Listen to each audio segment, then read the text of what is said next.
예레미야 27장 12절부터 22절입니다. 내가 이 모든 말씀대로 유다의 왕 시드기야에게 전하여 이르되 왕과 백성은 바벨론 왕의 멍에를 목에 메고 그와 그 백성을 섬기소서. 그리하면 사실이라. 어찌하여 당신과 당신의 백성이 여호와께서 바벨론의 왕을 섬기지 아니하는 나라에 대하여 하신 말씀과 같이 칼과 기근과 전염병에 죽으려 하나이까. 그러므로 당신들은 바벨론의 왕을 섬기게 되지 아니하리라 하는 선지자의 말을 듣지 마소서. 그들은 거짓을 예언함이니이다. 이는 여호와의 말씀이니라. 내가 그들을 보내지 아니하였거늘 그들이 내 이름으로 거짓을 예언하니 내가 너희를 몰아내리니 너희와 너희에게 예언하는 선지자들이 멸망하리라.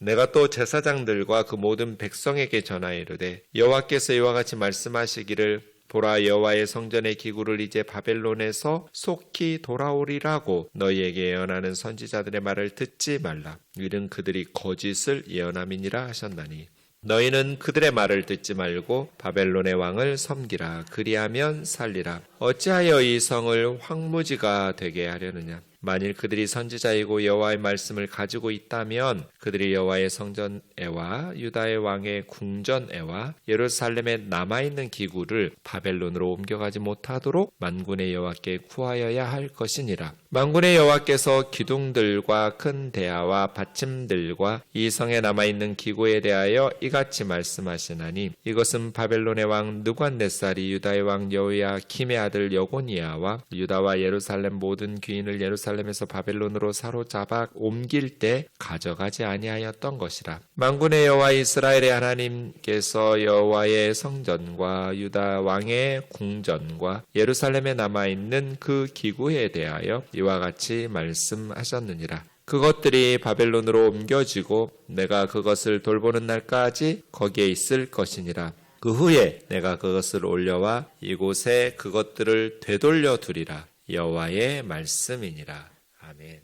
어제 우리는 예레미야 선지자가 예루살렘에 모였던 예루살렘 주변의 나라들, 에돔, 모압, 암몬, 두로, 시돈 이런 나라의 외교관들이겠죠. 사신들이 있는데 하나님의 말씀을 전합니다. 그들이 예루살렘에 모인 이유는 파죽지세로 내려오고 있는 바벨론 세력을 어떻게 공동으로 대응할 것인가. 바벨론의 그 침공에 대해서 어떻게 머리를 맞대고 의논하면서 맞서서 대항할 것인가 이러한 자리였습니다. 그때 이제 예레미야 선지자가 하나님의 말씀을 전하면서 너희 주 왕들에게 가서 전하라.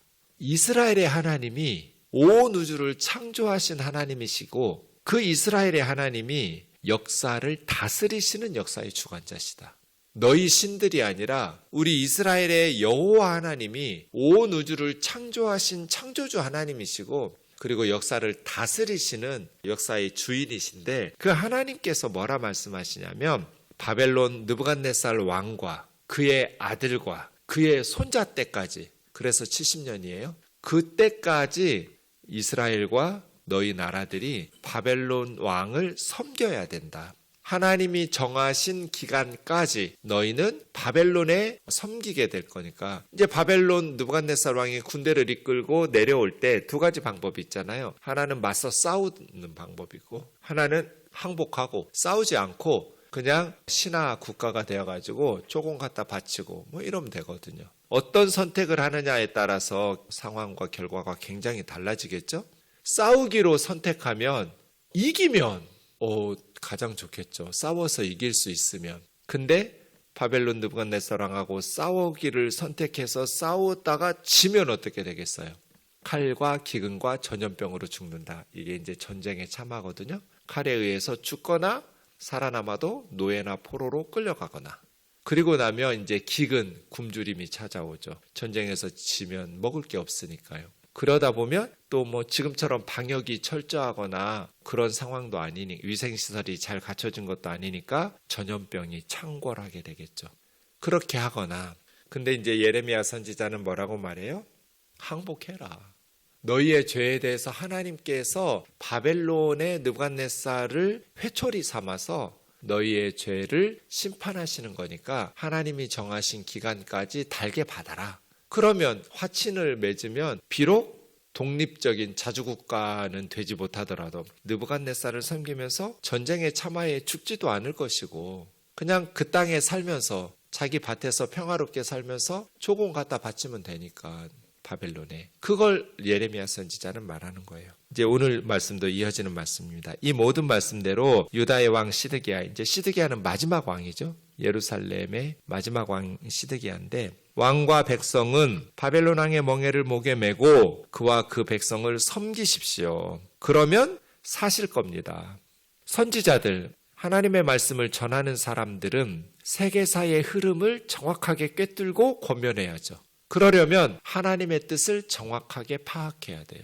예레미야처럼 말이에요. 세계사의 흐름을 주관하시는 하나님의 뜻에 합당한 말씀을 전해줘야 왕 시드기야와 정치인들과 백성들이 고난을 덜 받겠죠.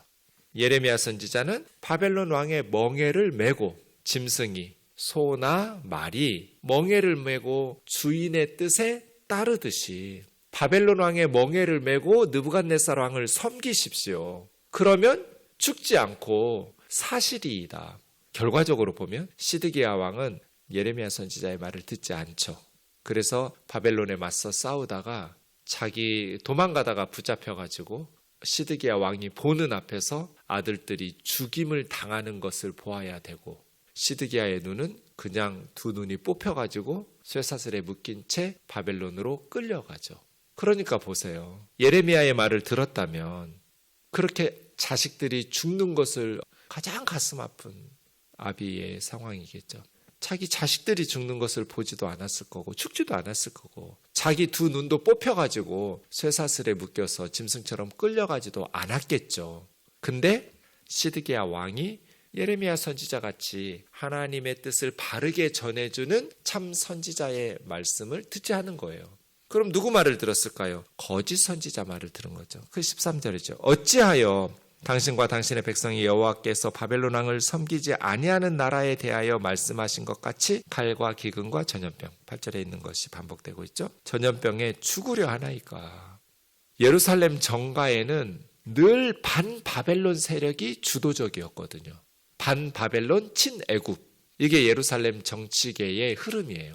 근데 사실은 애굽은 이미 바벨론에 의해서 꺾인 나라인데 부러진 지팡이 같거든요. 부러질 지팡이 의지해봐야 자기 몸만 상하지 도움이 안 되잖아요. 그런데 예루살렘 정가에서는 늘 애굽에 대해서 기대를 하면서 바벨론에 맞서 싸우다가 나라 망한 거거든요. 그러므로 당신들은 바벨론 왕을 섬기게 되지 아니하리라고 말하는 거짓 선지자들의 말을 듣지 마십시오. 거짓 선지자들이야 책임지지 못할 말들, 하나님께서 보내시지도 않았는데 하나님의 이름으로 말씀 전하는 사람들, 이 거짓 선지자죠. 15절에 있는 것처럼 내가 그들을 보내지 아니하였거늘 그들이 내 이름으로 거짓을 예언하니, 거짓 선지자죠. 왕과 백성들에게 하나님의 이름으로 거짓 예언을 하니까 왕과 이스라엘 백성들이 오판을 했고, 그래서 하나님 열심히 기도하고 믿고 그렇게 의지했지만 결국은 비참하게 나라가 망하게 되었죠. 거짓 선지자들 때문에. 하나님의 이름으로 말씀을 선포한다고 해서 다 하나님의 말씀이 아니에요. 제가 늘 하는 말이 있죠. 예배 시간에 설교한다고 해서 그게 하나님의 말씀이 아니라고. 하나님의 이름으로 말한다고 해서 예배 시간에 목사가 설교한다고 해서 그게 하나님 말씀이 아니에요. 목사가 자기 생각으로 하는 말들도 얼마나 차고 넘쳐요, 지금. 하나님의 말씀은 성경이에요. 성경이 하나님 말씀이에요.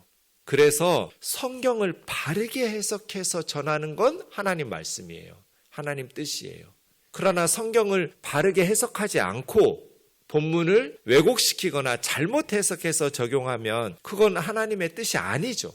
그건 목사 생각이고 잘못된 것인데, 위험한 건 뭐예요? 성도님들은 설교를 하나님의 이름으로 하나님께 예배하면서 전하는 말씀이니까 하나님의 말씀으로 생각한단 말이에요. 그렇게 해서 받아들여요. 잘못된 것을 하나님의 뜻이라고 하나님의 말씀이라고 생각하면서 받아들이니까 위험해지죠. 그래서 설교를 듣는 건 위험한 일이에요. 우리는 그 말씀에 따라서 살아가잖아요.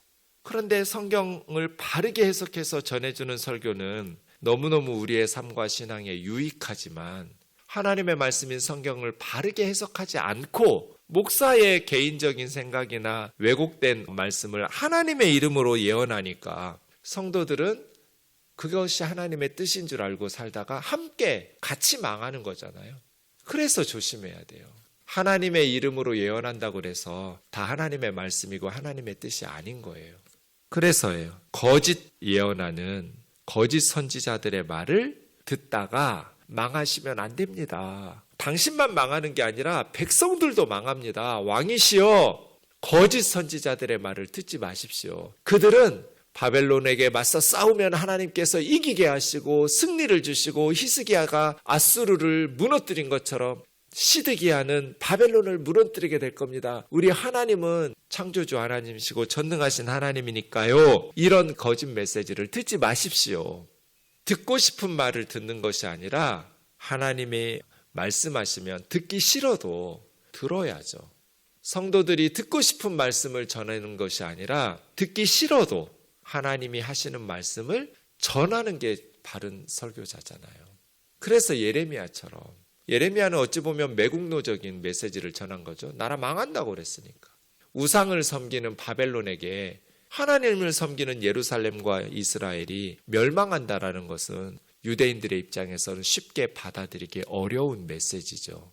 16절 제사장들과 그 모든 백성에게, 이제 12절에서 시드기야 왕에서 청중이 바뀌었어요. 제사장들 그리고 백성들에게 여호와께서 이같이 말씀하시기를, 보라, 성전 기구를 바벨론에서 속히 돌아오리라고 너희에게 예언하는 거짓 선지자들의 예언을 듣지 마라.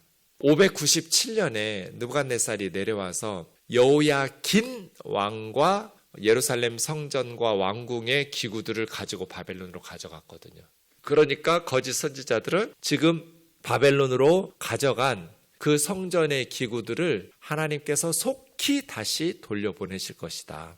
이제 28장에 가면 하나냐라는 거짓 선지자가 나와요. 2년 안에 다시 예루살렘 성전에 있던 것을 약탈해 갔던 바벨론으로 가 있는 성전의 기구들이 예루살렘으로 돌아오게 된다. 2년 안에 돌아오게 하신다고 하나님 말씀하셨다. 이런 게 이제 거짓 선지자의 예언이에요.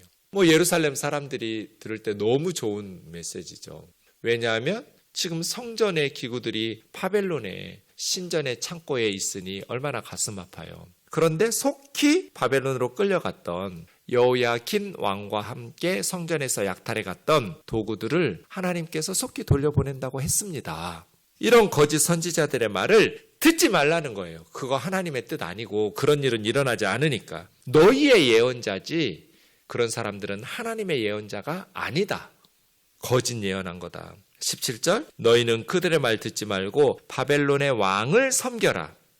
성전 도구들이 돌려받는다는 것은 바벨론의 압제에서 벗어난다는 뜻이니까요. 그러면 바벨론에게 멍에를 메고 섬길 필요가 없잖아요. 맞서 싸우겠죠. 그러니까 거짓 선지자들의 말을 들으면 하나님께서 곧 바벨론으로 약탈당한 성전의 기구들도 다시 예루살렘으로 돌려보내 주실 거니까 예레미야 말 듣지 마라 이렇게 되겠죠. 그러나 그들의 말을 들으면 예루살렘은 파괴되고 황무지가 됩니다. 전쟁과 기근과 전염병으로 백성들이 죽거나 포로로 끌려갑니다. 만일 그들이 선지자고 여호와의 말씀을 가지고 있다면 18절이요. 성전과 왕궁과 예루살렘에 남아있는 기구들이 지금 597년에 이미 약탈당했었는데 다 가져간 건 아니니까, 나라 망하지 않았으니까 성전에 남아있는 기구들, 왕궁과 지금 예루살렘에 남아있는 것들이 바벨론으로 옮겨지지 못하도록 여호와께 간구해야 할 겁니다. 그 선지자들이 진짜 참 선지자들이라면 거기 빼앗긴 것들 돌아오게 하신다는 거짓말로 예언하는 것이 아니라 지금 남아있는 것들이라도 바벨론으로 다 약탈당하여 나라 망하고 끌려가지 않도록 하나님께 기도해야 됩니다. 진짜 하나님 말씀을 그들이 가지고 있는 선지자라면, 진짜 하나님의 뜻을, 하나님의 말씀을 받은 참 선지자라면 그렇게 하도록 옮겨간 성전 기구들 돌려받는다, 이런 헛된 희망을 가지고 백성들을 미혹할 것이 아니라 남아있는 도구들도 예루살렘으로 옮겨가지 못하도록 바른 말씀을 전해야 될 겁니다. 만군의 여호와께서 기둥들, 성전 현관에 큰 기둥이 있었죠. 야긴과 보아스. 제 목양실 앞에 소나무 2개가 크게 우뚝 솟은, 제가 걔들을 야긴과 보아스라고. 원래 예루살렘 성전은 노스로 기둥을 현관 앞에, 그게 기둥들이에요. 그 다음에 큰 대야. 큰 대야는 성전 뜰에 있는 둘레가 15m짜리예요. 노스로 만든 놋바다라고 불렀어요. 제사장들의 몸을 씻거나 제물에 희생 제물을 씻거나 하는 것들이 놋대야이고요. 큰 대야죠. 지름이 5m, 둘레가 15m, 높이 2.5m예요. 그 다음 받침들은 이거 이제 바퀴 달린, 그래서 이동용 물통이라고 생각하면 돼요. 그게 10개를 만들어서 양쪽에 5개씩 성전에 두어서, 이것도 제사장들 몸을 씻거나 제물들을 씻는 데 사용하는, 바퀴 달아 움직이는, 그래서 받침 수레라고 부르기도 해요. 수레. 이것들은 남아 있었거든요. 그러니 이것들이 바벨론 왕 느부갓네살 여호야김의 아들 여고니야, 이 여고니야가 여호야긴이에요. 여호야김의 아들 여호야긴, 여고니야라고 부르기도 하고 여고냐라고 부르기도 하고 고니야라고 부르기도 해요. 여호와께서 세우셨다, 그런 뜻인데요. 여고니야와 597년에 예루살렘에서 다 가져가고 남아있는 그러한 도구들이잖아요. 만군의 여호와께서 말씀하시기를 궁전과 성전과 예루살렘에 남아있는 기구에 대해서 22절이죠. 이것들도 바벨론으로 옮겨지고 그것을 돌보는 날까지 거기 있다가 그 후에 다시 이것을 이 예루살렘으로 돌아오게 할 것이다. 나라 망한다는 거거든요. 실질적으로 586년에 이제 예루살렘이 멸망할 때 바벨론의 군사들이 그 놋기둥 야긴과 보아스를 뜯어내고요. 그 다음에 이 놋대야 그리고 놋 받침들을 다 산산조각 내서 쪼개가지고, 그대로 너무 무거워서 커서 못 가져가니까 다 쪼개가지고 바벨론으로 가지고 가서 느부갓네살 신전에 두었어요. 나중에 이제 바벨론을 무너뜨렸던 페르시아 왕 고레스 왕이 세스바사를 통해서 느부갓네살이 약탈해 왔던 예루살렘 성전의 도구들을 다시 예루살렘으로 가지고 갈 수 있도록 고레스 칙령을 내리죠. 그러니까 22절 그대로예요. 이것들을 하나님께서 남아있는 도구들도 상당 기간, 2년 안에 속히 간 거 빼앗긴 것, 그건 고사하고, 지금 남아있는 것들도 바벨론으로 옮겨졌다가 70년 동안이죠. 상당 기간 그곳에 있다가 하나님께서 그 후에 다시 올려와 이곳 예루살렘에 두게 할 거다, 이런 말씀을 하는 거죠. 바벨론 왕을 섬겨야 백성들이 죽임을 당하지 않고 칼과 기근과 전염병으로 생명을 잃지 않을 수 있습니다. 그렇지 않으면 예루살렘은 파괴되고 폐허가 될 겁니다. 그러니 하나님께서 작정하신 죗값을, 재앙을 그냥 하나님이 정하신 기간까지는 당해내야 됩니다. 그러지 않으려면 어떻게 하면 돼요? 제대로 회개하든지요. 근데 예루살렘 사람들은 참된 하나님의 말씀을 듣지를 않았어요. 영적인 세계에 있어서 무지는 영원한 파멸이에요.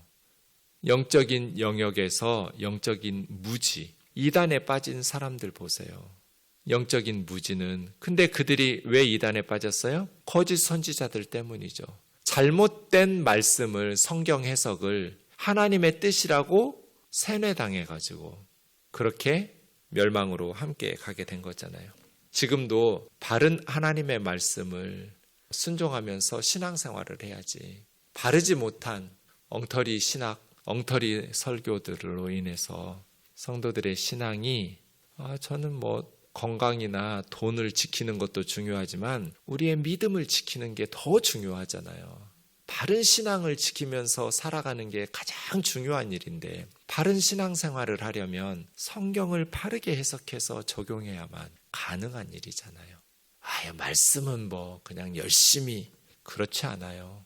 바른 말씀에 대한 순종과 바른 말씀에 대한 은혜가 없으면 우리의 열심이 왜곡되고 잘못된 일에, 열심히 하나님을 위해서 섬긴다고 했는데 결과적으로 내 인생이 잘못된 일에 사용되면 안 되잖아요. 저와 여러분의 기도와 저와 여러분의 헌신이 하나님을 기쁘시게 하는 선한 열매를 맺을 수 있도록 바른 곳에 쓰일 수 있기를 주의 이름으로 축원합니다.